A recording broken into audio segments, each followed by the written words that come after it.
are here and if you're new to Nakshatra Sciences, I'd just like to extend a very warm welcome to you, as well as to Dr. Mayuri, because this is the first time she's actually been on a Nakshatra Sciences platform. So we've actually been waiting to host her for a really long time, but we had some back and forth and we finally have her here. So we're very happy. So yeah, if you're very new to Nakshatra Sciences, we are basically a collaborative platform for projects, outreach, and research. We've had over 120 plus events in the last year or so, and we've brought together a big community of students. And we run projects, throughout the year annually in different subjects like physics and astronomy. So right now, of course, Equinox and the radio astronomy summer program is going on. So let's get started. So Dr. Mayuri Rao is a scientist at the Raman Research Institute here in Bangalore.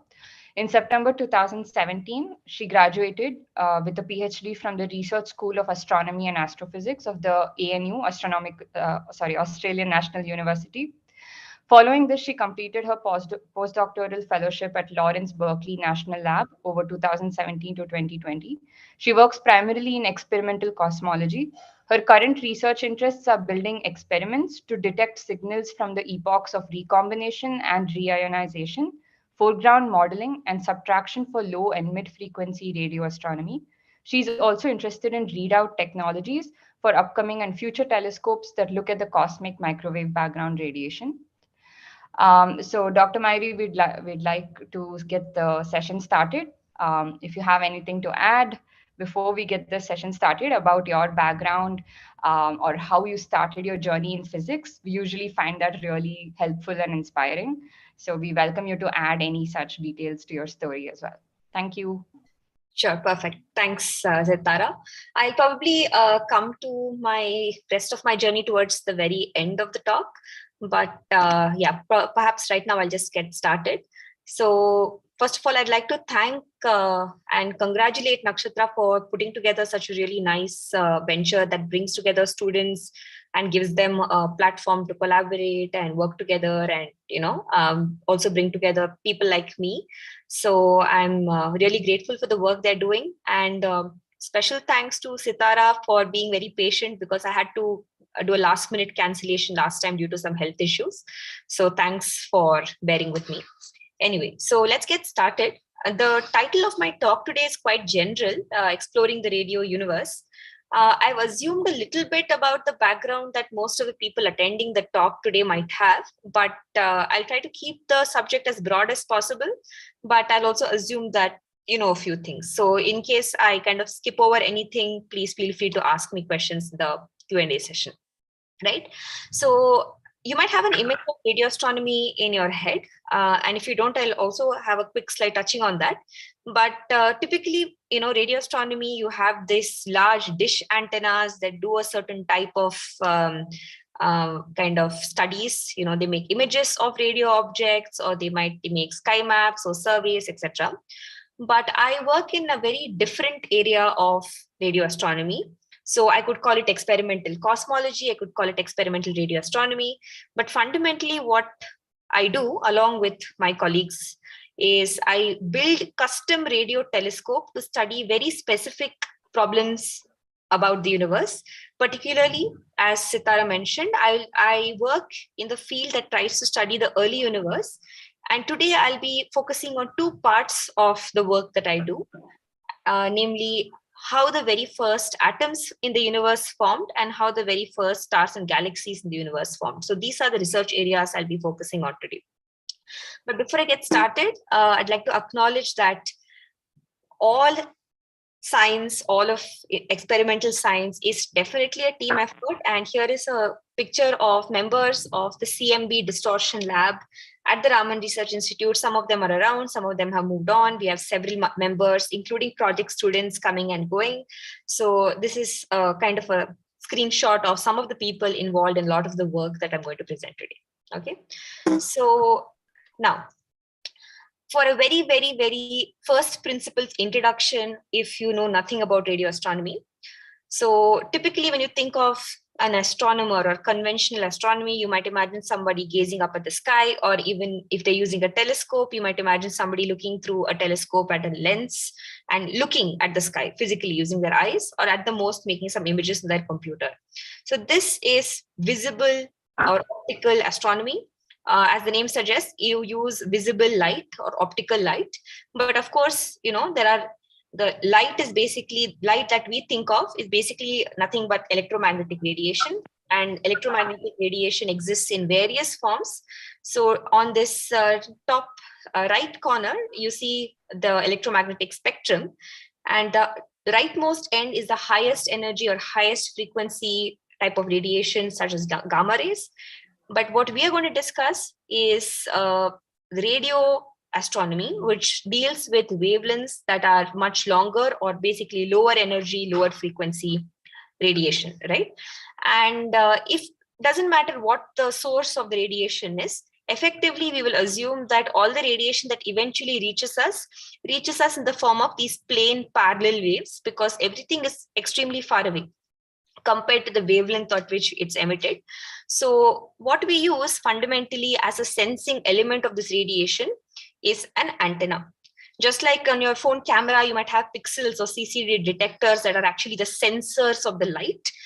In radio astronomy, your antenna is the fundamental element. Antennas, as I'll show you, come in various shapes, forms, sizes, and so on. But their governing principle is that when an electromagnetic radiation or a field is incident on this piece of metal, the metal is designed such that it will induce a voltage at what we call the antenna terminals, and that sets up a current. And once you have energy in the form of voltage or current, rest of it is straightforward for somebody. If I'm assuming here, many of you have an engineering background. After a point, you have voltage or current, then you can take a pair of wires and feed it into electronics. That electronics can have analog electronics, you can have amplifiers, you can have digitizers. So that we won't get into that right now at this phase, but this is the fundamental principle, right?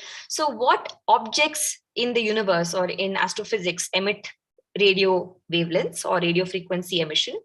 There are several. For example, in the solar system, our own sun, Jupiter, for example, emit radio waves. Within our galaxy, the galactic center, even the gas or the electrons that are moving around in the gas in our galaxy emit radio waves. Neutron stars, for example, pulsars that you might have heard of, all of these emit radio waves. And extragalactic, so outside our galaxy, there are other galaxies that are brighter at radio frequencies than at any other frequencies. We basically call these radio galaxies. Then there are these mysterious, somewhat new phenomena called fast radio bursts that are believed to come up from outside the galaxy. And the radiation emitted by the very early universe. So the entire universe is kind of aglow. And what we call this is cosmic microwave background. So this is just a sample set of the kinds of objects and phenomena you can study with radio astronomy. So that is my only very preliminary introduction slide. So hopefully you have now an understanding of what we're trying to do here in radio astronomy. Right? If you think of a radio telescope, a conventional or traditional radio telescope might look like one of these two. And you might see a few things. So first of all, they all look like this really large parabolic dish. You could have a single dish, or you could have an array of dishes. And you can do various interesting observations with these types of telescopes. But today, what I'm going to talk to you about is the work that I do, which involves very different telescopes that might look a little bit like this. So you might not get a sense of the scale for the one on the left. So that looks like a little butterfly, but I can assure you that that is an antenna of a telescope that will fit on the palm of my hand. Okay. And the one on the right is another telescope, and you have a few people standing next to it that gives you kind of a sense of scale of the size of that antenna. So let me come to what these are. But before I talk about these telescopes, let me walk you through why we build these and what is the science goal of these telescopes. So for that, we need to understand a quick overview of the history of the universe. So I'm going to kind of zip through this, and we'll come back if there are questions. So this is a timeline of the universe. So we are at the rightmost corner of this diagram. And at the leftmost corner, there's a bright spot. We don't quite understand what it is, but for all practical pop culture purposes, we call that Big Bang. And that is when our clock starts ticking in our universe. So by that standard, our universe and where we are on the right side is about 13.8 billion years. Now, we don't quite understand, like I mentioned, what Big Bang was, and I won't even get into that part of it. But very quickly after the Big Bang, within about 3 minutes or so, all the content of the universe we understand is mostly as following.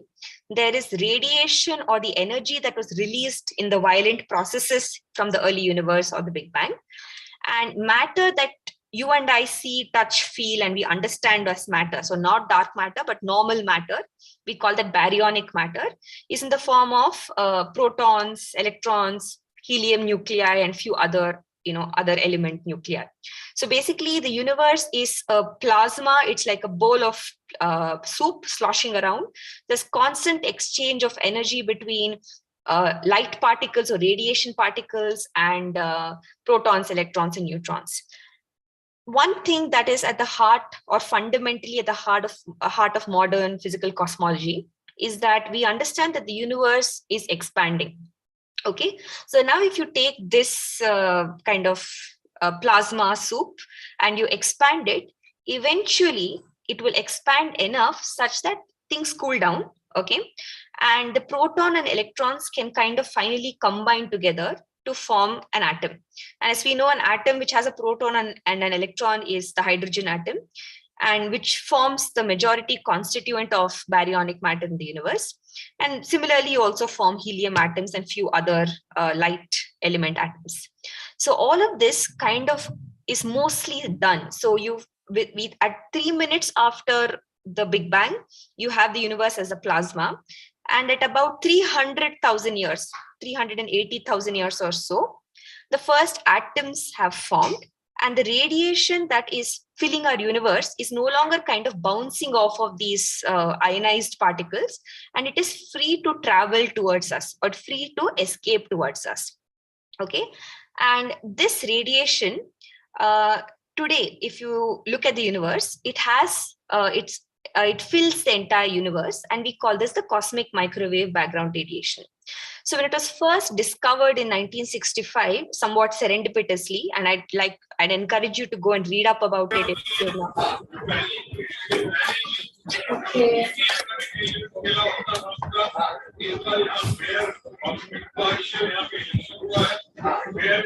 Somebody has unmuted. I think Pranav. Can you please unmute? Yeah. Sir. Right. So I'd encourage you to go and look up about the discovery of the cosmic microwave background radiation. But basically, astronomers coincidentally discovered that no matter where they saw this excess amount of noise in the measurement that they were making. And that turned out to be the cosmic microwave background.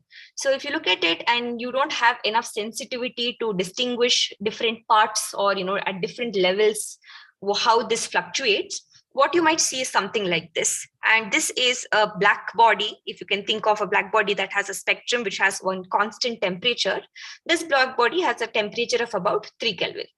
Now, as theory was more advanced than the measurement set up at that point, and we know from theory that there should be some fluctuations in the cosmic microwave background towards different sky directions. So I'm going to move through a few slides quickly to just show you what the measurements have been. So this was 1965. Then this was the first fluctuation measurement by a telescope experiment called COBE. And then this was WMAP in 2003. And finally, this is Planck in 2013. So at extremely fine angular scales, we have been able to map the temperature of the cosmic microwave background. And we find that to a great part, it matches what theory has predicted. And this kind of confirms our understanding and our faith, reaffirms our faith in standard cosmological models. Okay. So, but today, what I'll be talking about are not these fluctuations, but something else. But before I get to that, so there are two other properties of the cosmic microwave background. So what I was showing you was how temperature varies as a function of angular scale. They call that anisotropies. Now, on the left here is another property of the CMB, which is its polarization. So like I mentioned, all electromagnetic waves are basically light, and we understand that light can be polarized. And similarly, the cosmic microwave background radiation is also polarized, and a certain specific pattern in the polarization of the cosmic microwave background is believed to be a smoking gun of this part of cosmology called inflation, which again we don't understand very well. That aspect of it is something that I worked on as part of my postdoctoral work at Berkeley Lab, but for the kind of lack of time, I won't cover that aspect today. Today, I'll be talking about the other, probably the most important property of the cosmic microwave background, which is its spectrum. Like I mentioned, the CMB has a black body spectrum to about 1 part in 10 power 5. So this plot here was made over 25 years ago using COBE. This solid black line is the black body spectrum that a black body of temperature about 2.725 Kelvin would have. And all those points there are the actual measurements from COBE. And what is amazing about this plot is that the error bars on each of these points that you might see are actually blown up about 400 times. So that error bars are so tight, they're just blown up to visually be to be visible. So that is the accuracy to which the CMB spectrum has been measured. I think it is, I'm sure it is the most precise black body in nature that we have ever measured. Okay. And I'm going to tell you going forward that even though the CMB is black body to 1 part in 10 power 5, if we start making even more precise measurements of the CMB spectrum to 1 part in 10 power 6, 7, 8, and so on, at that point, the CMB spectrum is no longer a black body. Okay, theory has strong predictions that due to processes that occur in the very early universe, right, there are processes that will cause the CMB spectrum to deviate from a black body. And that is what we are trying to detect in the experiments in our lab. So coming back to our story of the early universe, we saw that the universe was basically in the form of plasma matter, and then it recombined to form basically neutral matter or atoms. And this period is called the epoch of recombination. Gradually, for a long time, basically nothing happened in the universe, right? There were no other sources of radiation. But eventually, we know that matter collapsed into what we call dark matter halos. And eventually, they started forming the first stars and galaxies in the universe. And the radiation from these first stars and galaxies gradually reionized most of the matter back into protons, electrons, and so on. So even though it doesn't look like it or feel like it now, majority of the matter in the universe today at the scales of several megaparsecs, very large scales, is mostly ionized. So we live in an ionized universe. Okay, so the universe transitioned from being ionized to neutral and back to being reionized. So the periods I'll be focusing on today are the period of the formation of the very first atoms that I call the epoch of recombination, followed by the period of the formation of the first stars and galaxies, which is called the cosmic dawn, and epoch of reionization. So let's focus now first. We'll go a little kind of reverse in the time direction. So we are sitting here on the right. If we look back, the first period we'll encounter is the stars and galaxy formation. So let's talk about that first. So this is believed to have happened at what we call redshift of 200 to 6. So which means that whatever radiation we are studying comes to us after it's stretched out by a factor of 200 or 6. Okay, so it means that the radiation itself has a lower frequency than what it was originally emitted at. For this, what we'll use is the signal from neutral hydrogen to detect the evolution of matter in the universe, and hence how the first stars and galaxies formed. Okay, so first of all, why do we want to study this period, right? After inflation, or along with inflation, this cosmic dawn and epoch of reionization is among the most poorly understood periods in cosmology. For example, we don't know when exactly these first stars and galaxies formed, what they look like, what kind of radiation did they emit, how did that radiation interact with the matter around it, and so on. We only know that it happened.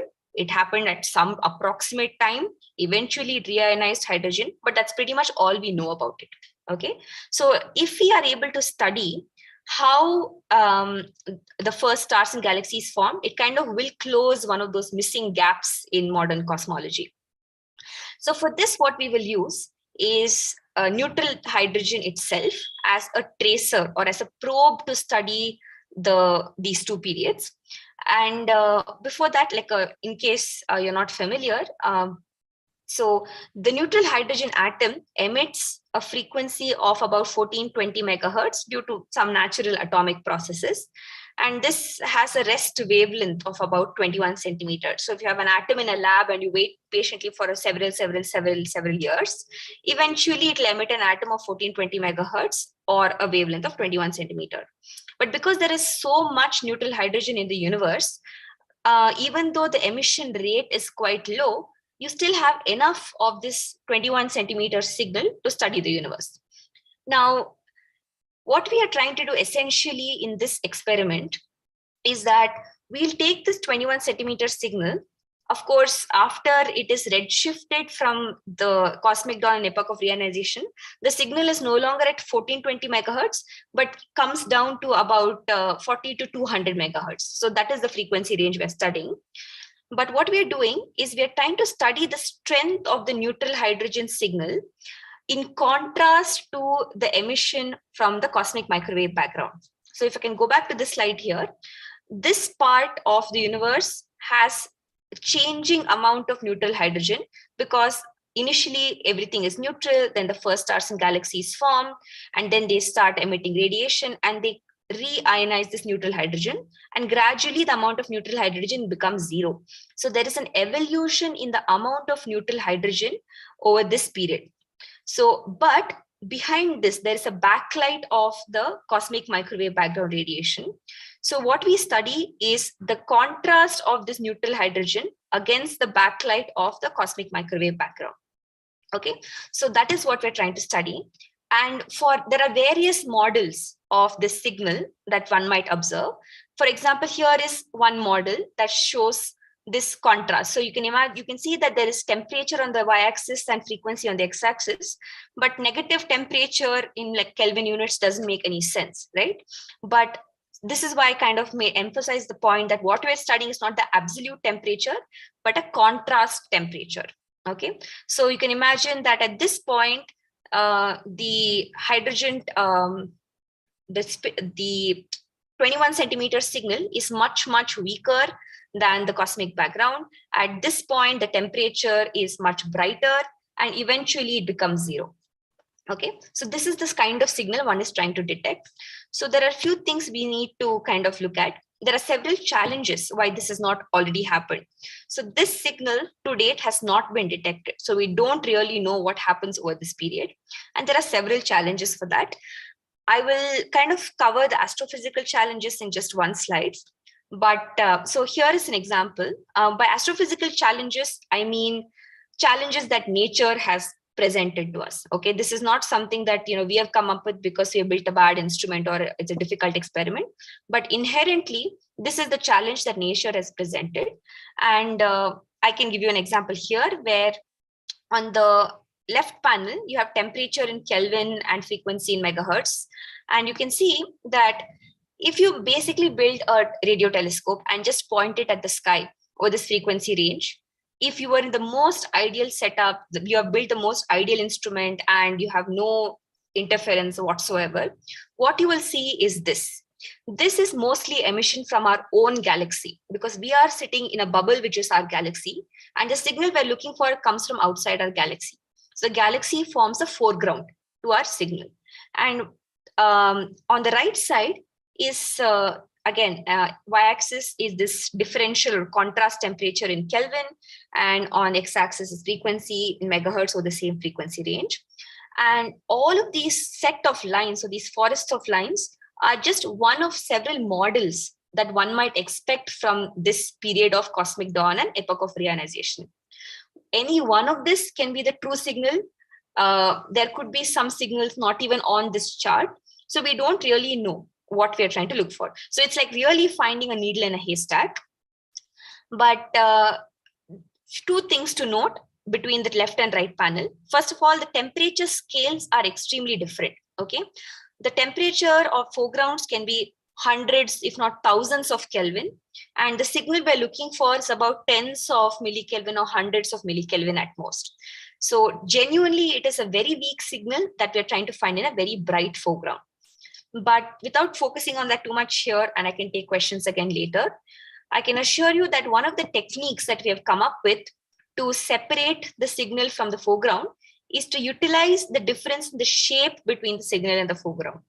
So no matter what the signal model is, you might notice that there are a lot of these ups and downs, or what we call inflections in the signal, but the foreground is more or less what we call smooth. Okay, so even though I'm using the word smooth kind of loosely, we have come up with a mathematical definition of smoothness such that we're able to quantify the difference in the shape of the signal from the foreground and the shape of the signal from the shape of the actual signal. Okay, so we will use that technique to separate foregrounds from the signal and detect the true signal. But an important thing is that what if you build an instrument that is not ideal, or what if you build an ideal instrument but deploy it in a location that introduces some non-idealities, okay? And that causes the foreground signal itself to go up and down, okay? Effectively, what if you do something as part of your instrumentation or the experiment process that introduces funny shapes into your foreground spectrum, so that you're no longer able to separate the foreground signal from the actual cosmological signal. So this is the important challenge for this these types of experiment. At the CMB Distortion Lab in RRI, we have two experiments that are leading the way. One is Saras, which is a mature ground-based experiment, and the other is Pratush, that I'll be talking about today, which is an upcoming space-based experiment. So let's look at what are the problems that a signal detection can have over this frequency for detecting this cosmological signal. So first of all, like I mentioned, you have an antenna that is connected to some analog receiver, which is connected to some digital receiver, and then eventually you get data that goes into a computer. There are a few problems that you will face no matter where you put your experiment, whether you put it on ground, whether you put it in space. And those problems are the following, which is highlighted in pink. Okay, so let's start with the simplest example of, let's say, standing waves. So if you have a radio frequency signal and you connect two parts of some experiment with a cable, okay, just like if you pluck a string, right, which is pinched at both ends, you will see standing waves or resonances. You see a similar phenomena at radio frequency when you have one antenna, that antenna is connected to a receiver and there's a length of cable between it. So these electromagnetic waves that are going in the cable can have standing waves, which basically look like up and down. It looks like a sine wave, right? And which means that even if the signal that was entering the antenna did not have any sine wave properties in it, it was a very smooth signal. Just by virtue of adding this cable, you have introduced these standing waves or some shape into your signal that goes into your electronics. So finally, when you're doing your data analysis and you're trying to separate your signal from your foreground, you would have no way of knowing whether the signal truly came from the sky or it came from the standing wave. Okay. Similarly, you could have some limitation in the data analysis methods, right? So you are, let's say you have a very smooth signal or a straight line, and you want to fit some model to that straight line to separate out the foreground component and the signal component. There are many ways you can do this, but if you choose a wrong technique, if you choose a wrong algorithm, and you start overfitting your data and you start introducing some weird shapes in the data that was not there, again, you hit the limitation of confusing a signal detection. So I'll stop here about these limitations, but again, happy to come back later at this time. But there are some problems that are very unique to ground-based experiments. Okay, I've highlighted three over here, starting with the ionosphere. Okay, ionosphere is kind of a screen of ionized, say, electrons and ionized particles. So when radio waves or emission comes from beyond the ionosphere and passes through the ionosphere can do a few things. It can emit its own radiation. It can refract the signal that is coming in. It can reflect the signal that's coming in, and so on. And hence you might potentially introduce shapes in the signal that was not originally there. And that's a big no-no for us. The second part is radio frequency interference. Even if you go to the most radio quiet places on Earth, which we do for the ground-based experiments, you still always see some kind of a stray radio emission or radio frequency emission from, say, FM, FM signals, that even though the transmitter is very far away, it's bouncing off of some meteorite and it's entering your antenna beam. Okay, that's another big problem.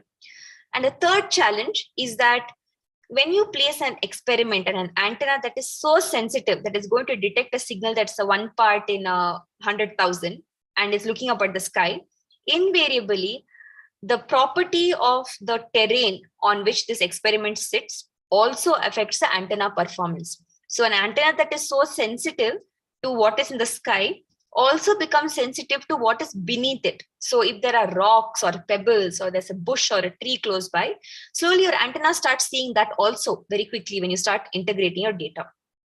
So these three things can be eliminated by going to space, and I'll show you how. But before that, just to kind of address this problem of these rocks and pebbles and so on, I'd like to highlight here that the Saras-3 experiment was actually floated on a lake at radio quiet locations. And here's a picture. So this is a wide, deep lake, and there's an antenna. This is a radio telescope, an antenna with some electronics in this part that was floated. And this is a cable, an optical fiber cable that's connected to this antenna and goes out to the bank where the rest of the electronics is. So we have also tried these kinds of things, and this has got some really nice results that was published in Nature Astronomy this year. Right. So, but the ideal place or the location to place such an experiment is actually the far side of the moon. So the part of the moon that you always see is what we call the near side. The other side that we never see is called the far side. And from previous experiments, as well as from simulations that have been done recently, we believe that the far side of the moon is the cleanest environment accessible to man for an experiment that needs to be this sensitive. It checks off all three criteria. The moon has basically no ionosphere or exosphere to speak of. It has a very thin layer, but it will not affect us, again, from simulations and previous measurements. The moon itself acts as a blocker for all terrestrial radio frequency interference. In fact, there have been studies that even the near side of the moon, you're able to pick up FM signals, by the way. So if you somehow get to the moon and you're sitting on the moon and you're looking at Earth, you'll be able to listen to radio somehow, okay? The far side of the moon, on the other hand, is extremely radio quiet. The moon itself blocks these radio waves. And by being in orbit and being away from the surface of the moon, we also get away from this problem of being in an environment that can cause complexity. So effectively, you're operating in free space. And that's exactly what we are trying to do. So Pratush, or it's kind of a spin on the word Pratyush, which means dawn or sun. It stands for probing reionization of the universe using signal from hydrogen. In its final form, it will operate from 40 to 200 megahertz. But the current design is more or less ready from 55 to 110 megahertz. It is a lunar orbiter with a dedicated goal of detecting the signal from the first stars and galaxies in the universe. Okay, we have completed 2 years of seed funding from ISRO, and we have been recommended to move to project mode.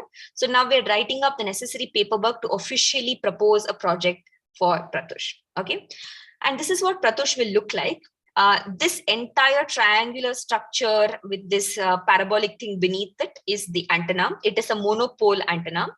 And for reference, I think I showed you a picture of somebody holding this up. So it's about 1 meter in size. Beneath it is where we will have the satellite bus, which will have the spacecraft electronics as well as Pratush analog and digital electronics. And the sides of the bus will have solar panels, which will get illuminated when Pratush is in orbit and is looking at the sun. And when it is finally on the far side of the moon, in the shadow of the sun and the Earth, it will make measurements.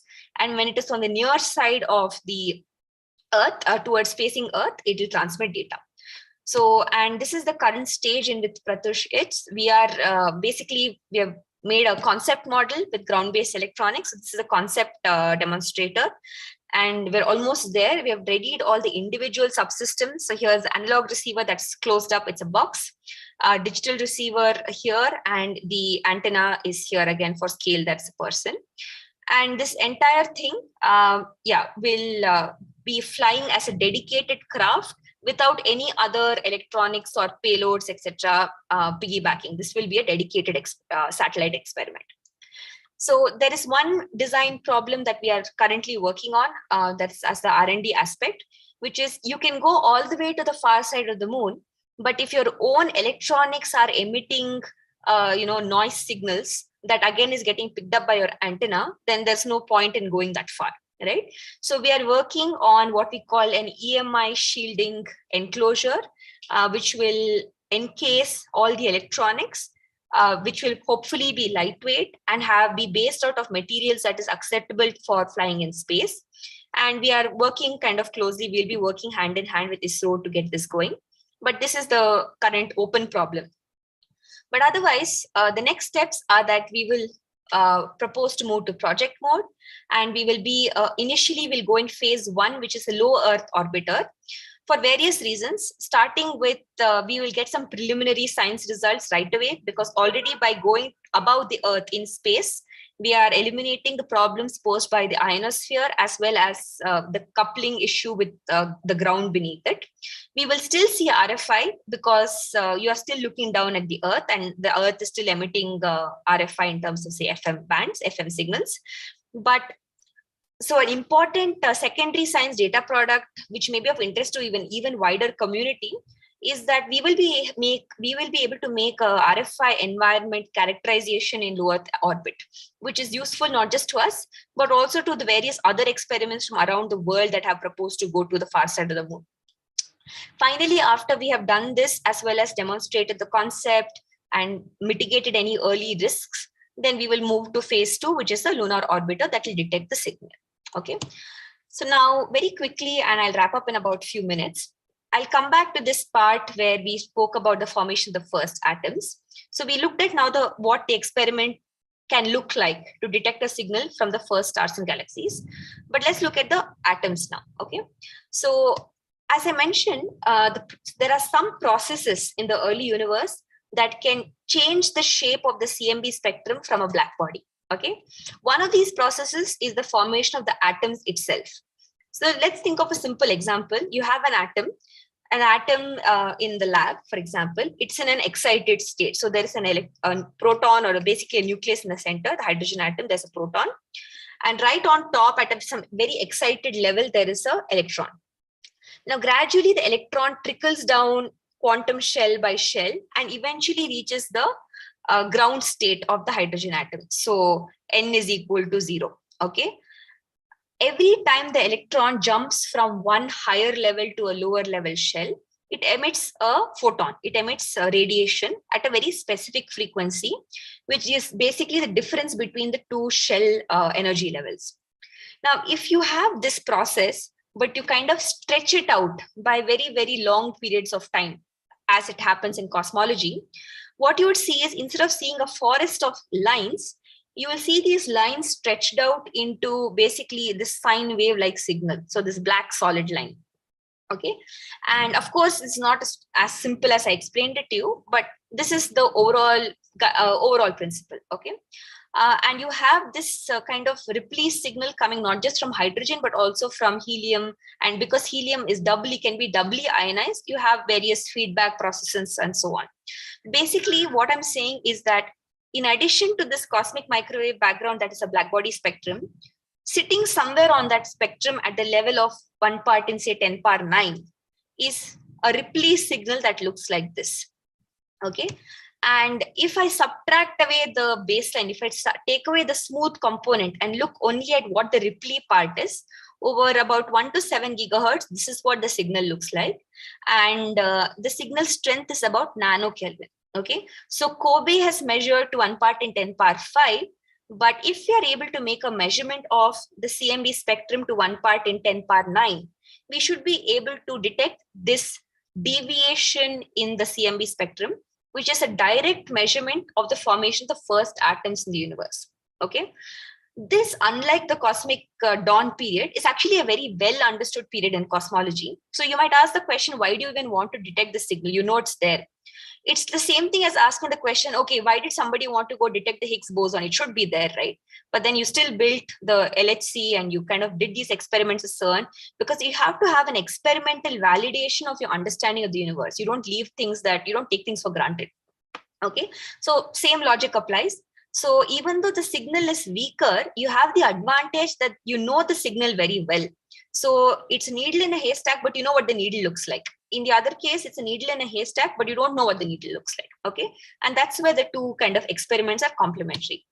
So for this, we are working on an experiment at RRI called Apsara, which has the final goal of detecting these recombination lines at a few gigahertz.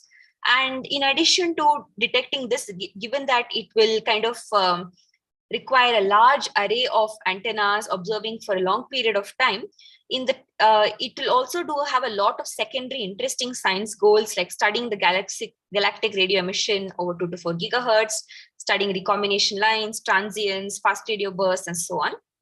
And it will be like a extremely important leap in the technological capabilities of the country to build a 2 to 4 gigahertz array of antennas with cryogenic receivers. And that's something that we are aiming and working on. So here are some sample pictures of the different varieties of antennas that we design. Again, the reason why we use these interesting antennas and not the traditional ones is because we don't want the antenna properties to confuse the signal detection shape. So we come up with these interesting designs, take them out to the field. This is an actual field test of measuring the pattern of the antenna in Gauri Bidnoor. And here is another example of an antenna designed by Kavita, who was a student working with us at RRI. And this is an experiment. She's measuring the properties of the antenna again in RRI. Okay, so I'm going to wrap up here. This is my last slide, but I kind of want to make the mention that Sitara asked in the beginning, which is what was my journey.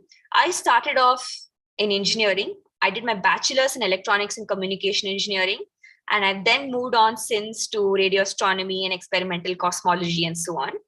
But as you can see that even though I didn't touch too much on the core astronomy work that I do myself, I wanted to present this talk to an audience primarily composed of engineers or engineering students or people who are making a transition into astronomy.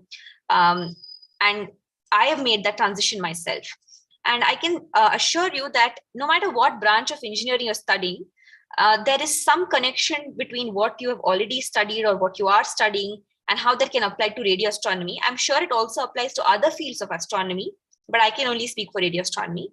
And here's a sample of the various topics that you might study, and it's directly applicable to experimental radio astronomy, like analog electronics, circuit design, optical fiber cables, VHDL programming of FPGAs, networking between a computer and between two computers, of course, computer science for data analysis and simulation, mechanical engineering for design, stability, vibration analysis of your experiments.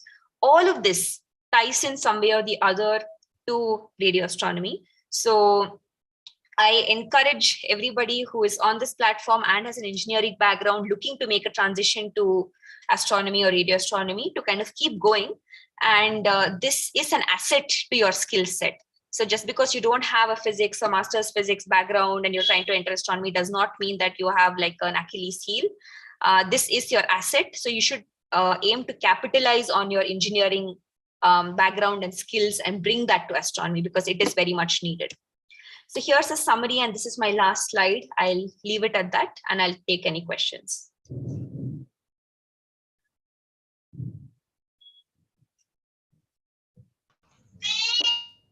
Thank you so much. That seemed like very short period of time. We could have actually gone on for a while, a little bit more. But thank you so much again. And like I said, it's really nice to finally have you on Nakshatra's platform. We've been planning this for a while.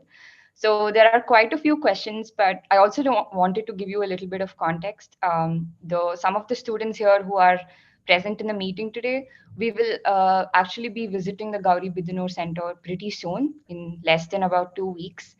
And they will be spending some time there and working on a few projects. So I thought if you could go back to some of those slides where you showed a few telescopes at Gauri Bidnoor, it would be great. And if you could just maybe talk a little bit more about your experience there or any specific projects that you might have worked on. Sure. Yeah. So it's really nice that you're going to Gauribinur. Visiting any radio observatory is an extremely pleasant experience. So I think it'll be a great. All of you'll have a great time. This experiment, for example, was set up just to make this measurement. Okay, so I'll quickly walk you through how this works. So this is a very leveled plateau that we made. So it's a flat surface. This is an antenna that we have designed. This is a standard calibrated antenna. And by moving this antenna, the red antenna with respect to the blue antenna in X and Y on this platform, we sample different parts of the blue antenna's beam. And we make this, we plot this measurement and kind of overlay it on the simulation. So this is a standard thing we do in our lab. This you will not see when you go to Gauribidnor, because this was something that you can see is like a ad hoc setup. Okay, there are some antennas that are more or less permanently installed there as part of the observatory. There's this Gauribidnor T array. There is a kind of heliograph operated by IIA. So all of those are there, which are not in my pictures, but there are very nice, capable people there who can explain it to you at Gauribidnor. But the important thing about a radio observatory facility is that you have a generous amount of area that is radio quiet in nature, and you're able to operate your telescopes without terrestrial man-made radio frequency interference. And Gauribidnor, I think we are lucky to have that as close to Bangalore as we have it, with all the infrastructure available there. For most of our other full deployment experiments, at least at lower frequencies, 40 to 200 megahertz, though, we do go further away into kind of even more remote regions like Ladakh or like North Karnataka. We go to other places for our experiment final deployment, but all our initial testing we do at Gauribidnor. And yeah, would you like to add to what are some of the geographical or environmental parameters people take into account before setting up an observatory there? Like, for example, humidity could be one thing, right? When it comes Sure. to Yeah. So for radio, generally, for example, atmospheric conditions are not as big a deal as they are for, say, optical astronomy. But one thing that really does help a radio observatory in terms of keeping it radio quiet is that if you have a location that is flat and is in a valley surrounded by hills or mountains, right? You can imagine that this valley is radio quiet just because the hills surrounding it block radio interference coming from outside. So this is unlike if you're sitting on top of a mountain, then you're seeing more of everything around you. But if you're in a valley, things are getting blocked. So that is one potential criteria, and that is also the case for Gauribidnor. I hope if the weather is clear, you'll be able to see, like at least in the approach to Gauribidnor, you'll be able to see some hills. And all of these help block RFI coming in from distant places into the observatory. That is one useful metric to keep in mind for a radio observatory. Okay. And yeah, you are right in the sense that a majority of students present here are trying to transition from engineering to astronomy. So on those lines, and since you're working on this really interesting interface between cosmology and instrumentation, would you like to tell us how, for example, a telescope trying to detect the CMB is different from a telescope working in a different frequency range, which is commonly more, used for galaxy detection? So, and how hard perhaps the journey was for the first detection of CMB to happen? Okay, so the CMB telescope itself is actually, the first time it was detected was by Penzias Wilson in 1965. I don't have a picture of the telescope itself, but interestingly, it was not very different. Okay, so it is like a big horn antenna, which is a different shape than a pyramidal antenna, but it's probably a little more similar to this red guy here, but bigger. Okay, so to detect the CMB itself, just as is, okay, you don't need too much. Of course, you need to be in a radio quiet location, and you need to have some decent electronics. But CMB is not that weak in its actual strength. In fact, if you have a analog TV, and back in the day where you have these white noise, where you have this black and white pixels when you don't have a signal, some fraction of that is actually the CMB. So a TV can pick it up. But the way it is different today than when it was back then, and maybe telescopes that are used to study the galaxy, like you said, are first of all, I'll make the distinction between what I have presented here and a telescope that looks at the CMB itself.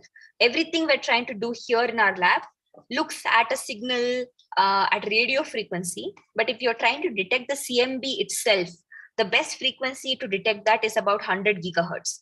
And there, the telescope looks very different. Let me kind of jump through and see if I have some slide that has that. I hope I do. I have a lot of slides. No. Okay, it looks like I don't. Okay, there we go. Okay, so this telescope and this kind of is a person might be like, it's 5 meters, so it's like 5 times tall as a person. Okay, so this is a telescope that looks at the CMB itself. And the interesting thing about this is that this telescope is a combination of radio and optical. Okay, because the frequency range is very high, it's 100 gigahertz. It's not like a conventional radio telescope where you just have an antenna and a focusing point. Neither is it like a optical telescope where you have a mirrors and a focus. This has an antenna component as well as a mirror component, for example, and all the light is eventually delivered onto pixels, like you might think of pixels on your phone, right? But these pixels are very special, they're superconducting in nature. So how much time do you have? I don't want to get into too much detail, but this is a telescope that will look at the cosmic microwave background at about 150 or 100 gigahertz, which is different from a telescope that studies the galaxy, which I showed you in the very first few slides, which looks like a parabolic dish antenna, and that has another antenna at its feed, and that basically converts this. This, for example, this is a big piece of metal, which is a parabolic dish. There's another piece of the actual receiver here. So light comes in, bounces off from the parabola, gets focused here, and here gets converted into electrical signal and then goes down to a receiver. Okay, this is different from the CMB telescope itself, which has, first of all, it has a detector technology. So you think of it in terms of pixels and not in terms of kind of waves that are incident and become a voltage, for example. Okay. Yeah, thank you so much for elaborating on that. I think it's quite a nice distinction. Yeah. Does anybody have any questions to ask? I will go through the chat. So Ullas, are you here? It would be preferable if you can actually unmute and ask instead of me doing it. So. May I know about ham radio astronomy? Okay, so I don't, okay, so ham radio astronomy is a nice collective of amateur radio astronomers. But I must admit they're extremely, like, even though we use the word amateur, they're extremely capable and probably very handy with, the kind of instruments that they build, much more than somebody who's doing data analysis only, but does not have an idea of the instrument, how it works. So anyway, so ham radio astronomy is a kind of collective that I believe started in the US, but now exists all over the world.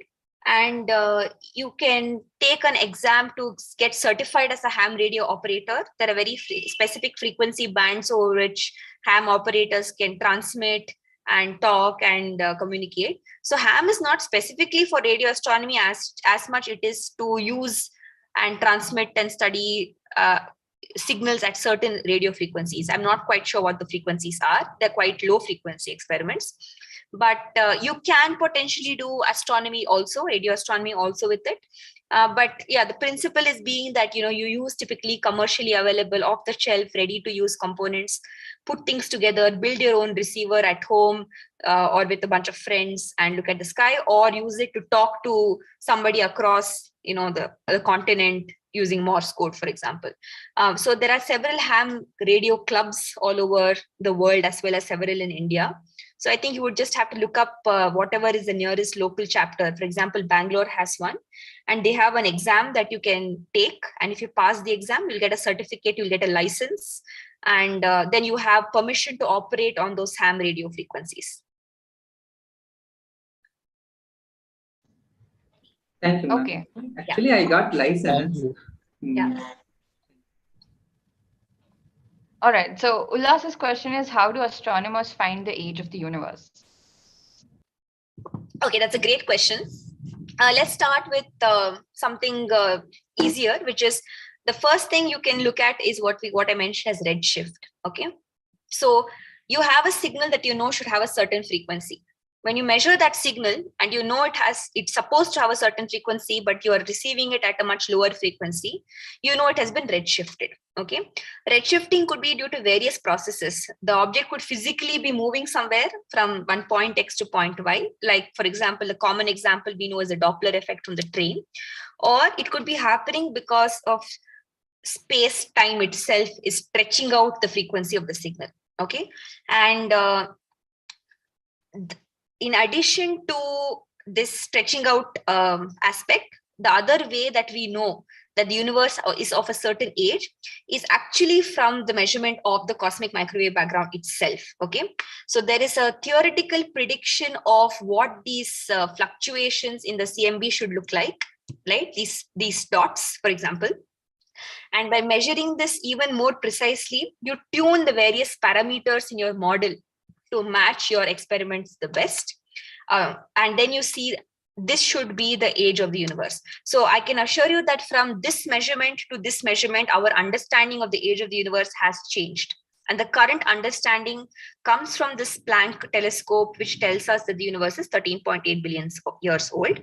And again, just to summarize, is you have an experimental measurement, you have a theoretical model, you match the two, and whatever the parameters of the theoretical model that come out of it gives you the age of the universe. May I know about your idea about this city, search for extraterrestrial intelligence will work in future, ma'am? So I have not worked with SETI. I know some people who do. So yeah, SETI basically looks for certain specific signatures that might be emitted by extraterrestrial intelligence. I don't know the details of what kind of patterns, for example, that they might look for, but the kinds of telescopes they use are very similar. In fact, this Green Bank telescope that I showed you is part of the SETI project. So in addition to looking up at the sky and measuring astronomical objects, they also have experiments sitting here that maybe try to look for specific patterns in the signal that could have been emitted by intelligent life. But even though there are various telescopes that SETI might commission, the telescope itself does not look any different from a standard radio telescope. Thank you, ma'am. Yeah. Okay, how are we getting 21 centimeter signal? I think Aruna wanted to ask the question on her own. Aruna, are you here? Yes, I am here. Yeah, First go of ahead. all, I want to say that it was an exciting talk, and I am really very much interested in your research area. I have read your research paper on GMOS, and right now I am working on foreground modeling. And I have question from this side, from this slide. Can you please move to that slide where you have plotted that sky average? Yes, this one. Yeah. I am stuck at one problem. I don't know how to do convolution of any sky map. Okay. I want to learn this method. I am not getting it from anywhere, from any research paper, because it is not elaborated anywhere. So I know you are very busy, but I have a humble request from you. If you can guide me for this, how to do this fitting. Basically, in the first plot you did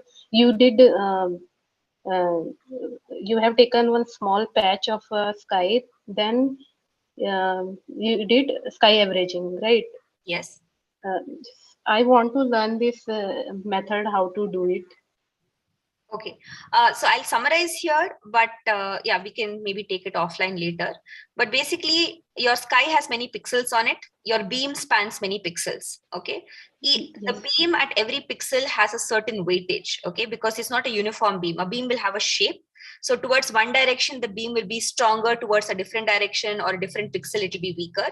So convolution is nothing but you're multiplying the temperature in that pixel with the strength of the beam at that pixel, and then you sum everything up, and you do that for every frequency, and that's basically all that is. So we have written a piece of code ourselves that is implements that algorithm, but that is all that is done to generate this plot.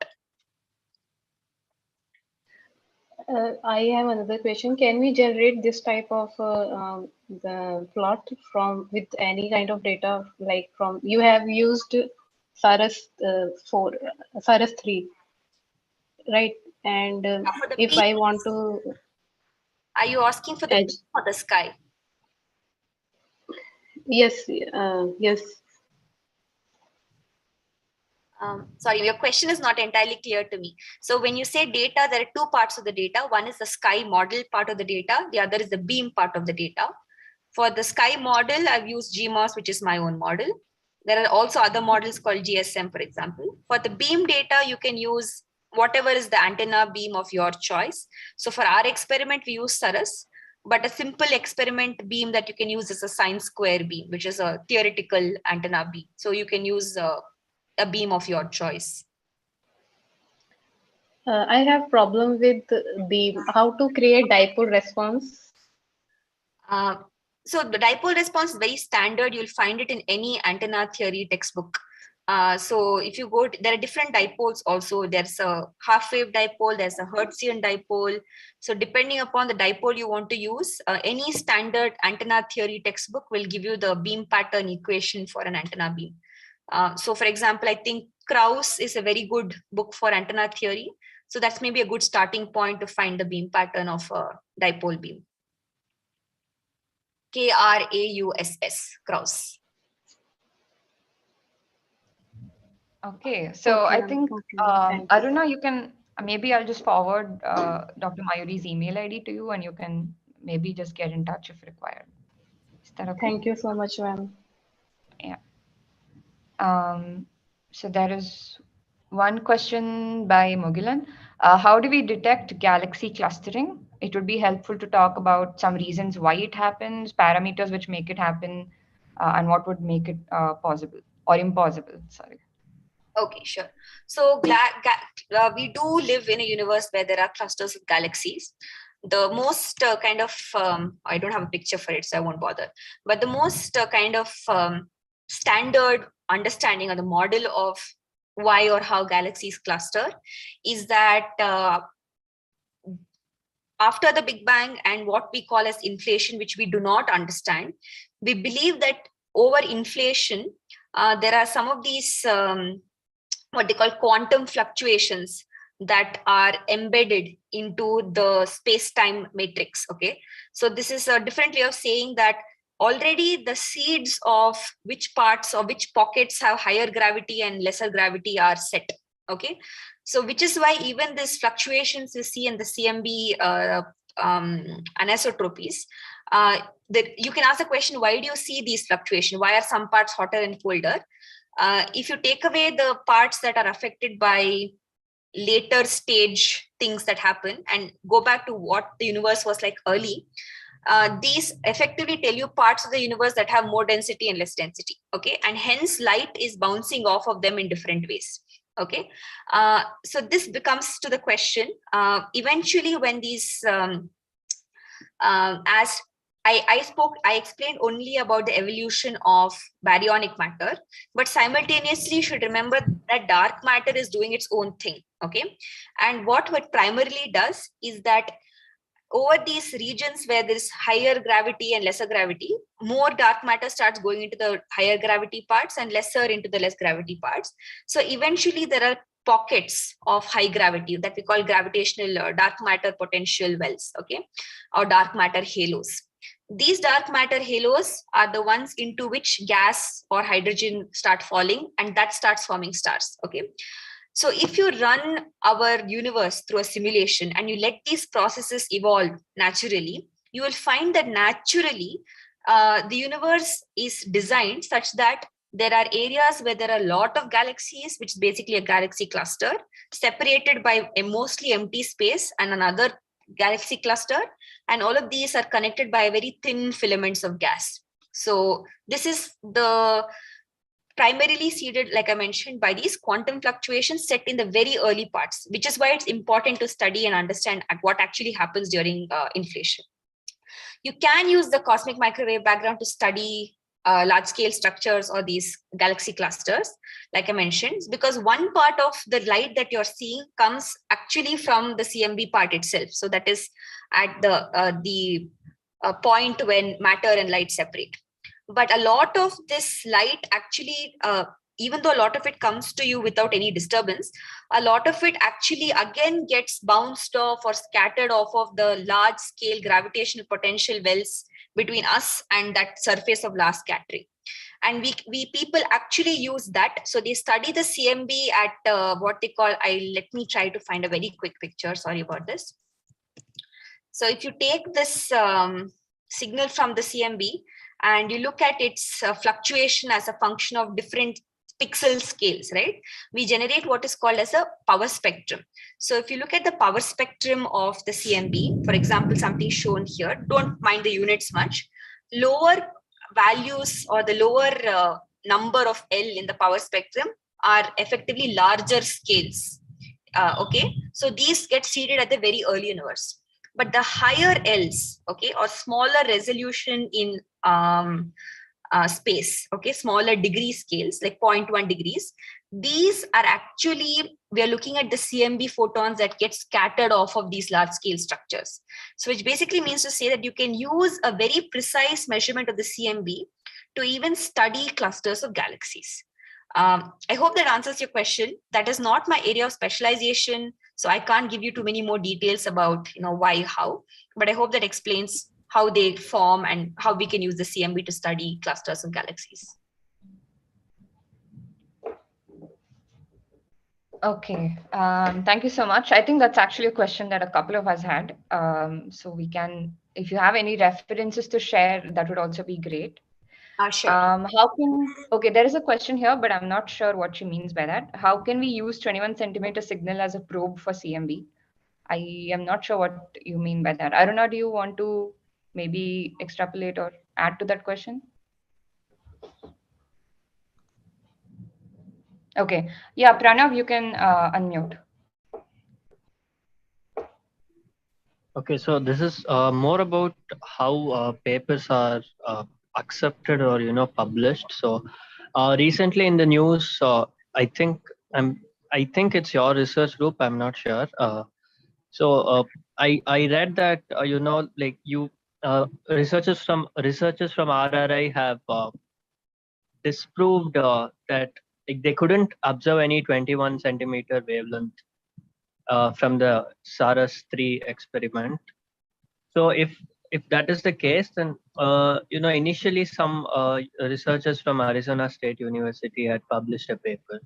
So how would you like compare their findings with yours and determine which one is more accurate or precise? Yeah, that's a great question. So let's start off by understanding what actually happened. So there is the signal that I showed you, right? All of these signals are what you would expect. Okay. And again, I'm very sorry because I don't remember what I have in my backup slides. So if I have a good example, I can show you a better example of what I mean. If not, we'll just go on. Just give me a second. No. Okay, apparently not. Okay, so clearly I have a lot of slides, but anyway, so let's go back. Okay, so I'll take you back to this signal that we were talking about. Okay, this is all predicted by standard physics. So if matter behaves like matter, dark matter behaves like dark matter, radiation behaves like radiation, we could see one of these signals, okay, or something slightly in between. Arizona State University reported detecting, the EDGES collaboration reported detecting a signal that looks nothing like this signal. It was about over 10 times brighter, so extremely deep, going off the scale in this page, extremely broad. So it looked like a signal that nobody would have ever predicted from standard physics. Okay, so already there are questions about whether that's a reasonable detection. Okay, theoretically, if you believe standard physics and standard cosmology, you should not see that signal, but they saw it. Okay, when we say they saw it, we'll give them due credit that they have done a lot of tests to try to make the signal go away, but it didn't go away. They published the result in Nature. What we did was we built an experiment which we believe is more sensitive, which we have discussed in our paper, If that signal should have been present, our antenna and telescope would have detected it 100%. Okay. We also have done things to be extra careful to ensure that we are not limited by these systematics, including, say, floating on water. That is the extent to which we want to ensure we are not limited by systematics. And what we did, if you have, there are ways you can ensure your antenna or your telescope is sensitive. And you can do that by making measurements in the lab, which we do routinely. It's a very standard practice. Okay. So we know that our experiment is sensitive to detecting that signal that EDGES has seen. If the signal really is coming from the universe, our experiment should be able to see it. We went out, we did due diligence, we made observations, we observed the sky for several hours, we threw away data that had RFI. And after all of that, we did not find the signal. Okay, which means that if a telescope that should have been able to detect it did not detect it, given that it had the sensitivity, it means that signal is not of cosmological origin. Okay, there are multiple ways in which a signal that EDGES detected could show up in their data, mostly again coming from these systematics. And one of the systematics that I did not focus on that I had on my slide there is the antenna beam. If the antenna beam wobbles as a function of frequency, you can introduce such a shape. If you have the antenna again on this ground plane and there are standing waves, again, it could introduce a shape. So there have been several papers that have been written refuting the EDGES signal detection even before our paper came out. But from theory point of view, we have experimentally confirmed also by exchanging data with EDGES collaboration that when we multiply our data and their data, when we do a correlation study, we do not find the signal. So to 95.3% confidence, we have ruled out the presence of that signal. I'll quickly, I know I've already gone on about this for a while, but I'll quickly state that every experiment does its best given everything it knows about its own limitations, systematics and data analysis, everything. So nobody publishes kind of intentionally some fake result or anything like that. What they have done is they have done their due diligence and we have done our due diligence, and hence the signal hunt for the signal is still on. But when you submit and a paper gets accepted, people are looking for that due diligence and that you have done you have followed all the right steps in saying that we have detected or we have rejected. So that's what both the papers have gone through, that review process. And yes, we have refuted conclusively their detection of the signal. Yes, thank you. That answers my question. Thank you very much. Yeah.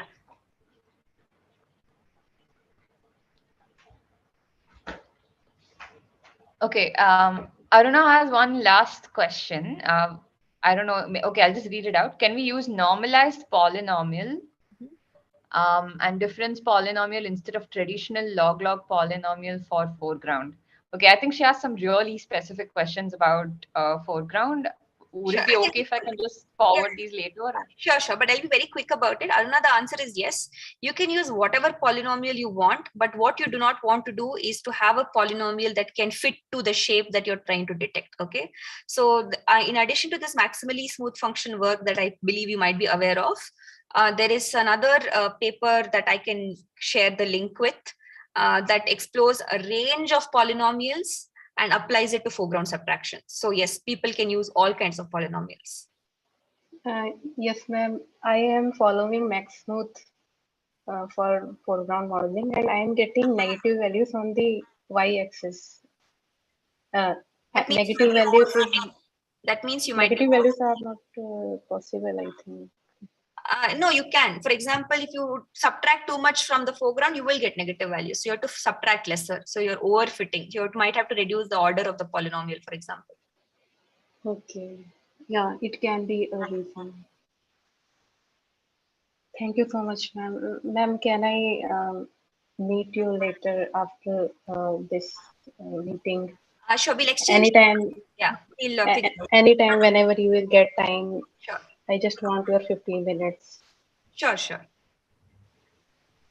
Okay, so I think we've already surpassed the Q&A time allotted for the particular section. But if anybody has one final question, I think we have 2-3 minutes more.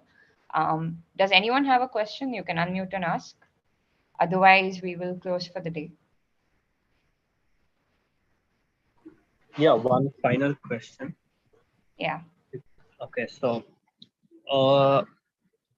what sort of skill set would someone be looking for if they are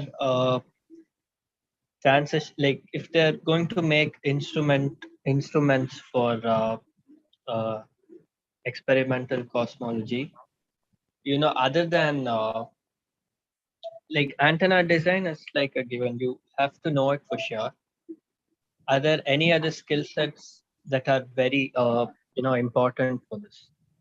Okay, so I have listed what I think are skill sets we look for. Okay, for example, I'll give you a frank opinion. When people write to us in our group and ask for hardware projects, of course, our time is also limited, so we expect them to already have some experience. Okay, if they have had done really good projects in say VHDL programming, or they have worked a lot with Arduino, Raspberry Pi, and not just these ready-made projects, right? They are actually people who are used to tinkering with electronics, and we can pick that up very quickly when we interview them. So that is something that we do look for. So you should genuinely have an interest in instrumentation. You should have done some hobby instrumentation. You should be able to answer questions about it. That is something that is very valuable. And in addition to that, if you have any experience with circuit design, PCB design, or for example, yeah, this is I thought a comprehensive set of some things, some skills that you should kind of equip yourself with. But I should remind you that people look, like for example, our lab specifically looks for these kinds of skills. Okay, but maybe an existing fully operational radio observatory may not be looking for these skills. They may be looking for more analysis type of skills and not so much instrumentation, if anything some maintenance skills, right? So you should also know what the interest of the group is you are applying to. But yeah, these skills I would say are um, a variety of skills you should have, or not all of them, at least some of them.